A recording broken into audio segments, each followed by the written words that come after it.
روزوں میں بہت ساری حکمتیں اللہ رب العالمین نے رکھی ہیں، تو ایک بڑی خاص حکمت کہ تقوی کا حصول۔ اللہ رب العالمین نے سورہ البقرہ آیت نمبر 183 میں ارشاد فرمایا، اعوذ باللہ من الشیطان الرجیم، بسم اللہ الرحمن الرحیم، یا ایھا الذین آمنوا کتب علیکم الصیام کما کتب علی الذین من قبلکم لعلکم تتقون۔ کہ اللہ رب العالمین نے کہا کہ اے وہ لوگوں جو ایمان لے کر آئے ہو، کتب علیکم الصیام، آپ پہ روزے فرض کر دیے گئے ہیں، کما کتب علی الذین من قبلکم، جیسے تم سے پہلے جو امتیں ہیں ان کے اوپر بھی روزے فرض کیے گئے تھے۔ اور روزوں کی فرضیت کی حکمت کیا بتائی کہ لعلکم تتقون، کہ آپ متقی بن سکیں، آپ پرہیزگار بن سکیں، آپ نیک بن سکیں۔ اور قرآن کے دوسرے مقام پہ اللہ رب العالمین نے ارشاد فرمایا کہ میری جنتوں کے وارث کون ہوں گے؟ وہ متقین ہوں گے۔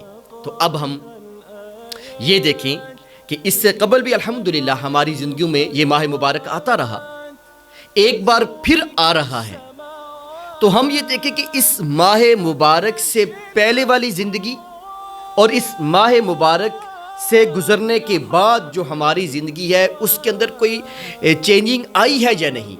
اگر چینجنگ آ رہی ہے تو اس کا مقصد ہے کہ جو ایک اس سسٹم سے، اس ایک ٹریننگ سے ہم گزر رہے ہیں تو اس کا ہم نے حق ادا کیا ہے، اور اس کا اثر باقی 11 مہینوں میں بھی ہمارے اوپر نظر آنا چاہیے۔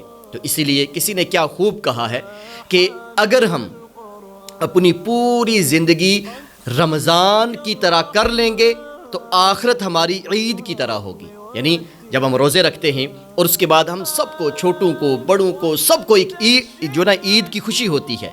تو کتنا پیارا کسی نے اس کی مناسبت سے ایک جملہ کہا کہ اگر ہم اپنی ساری زندگی رمضان کی طرح گزاریں، یعنی ذکر و اذکار ہے، تلاوت ہے، نمازوں کا اہتمام ہے، اور ہر وہ عمل جو ہمیں اللہ کے قریب کر رہا ہوتا ہے اس کے حصول کے لیے ہم محنت کر رہے ہوتے ہیں، اور ہر وہ عمل جو ہمیں جہنم کے قریب کر رہا ہوتا ہے اس سے ہم رمضان میں بنسبت دوسرے مہینوں کے زیادہ بچ رہے ہوتے ہیں۔ تو اگر ہم اپنے باقی مہینوں کو بھی رمضان جیسا گزاریں گے تو انشاءاللہ ہماری جو آخرت ہے وہ عید کی طرح ہوگی۔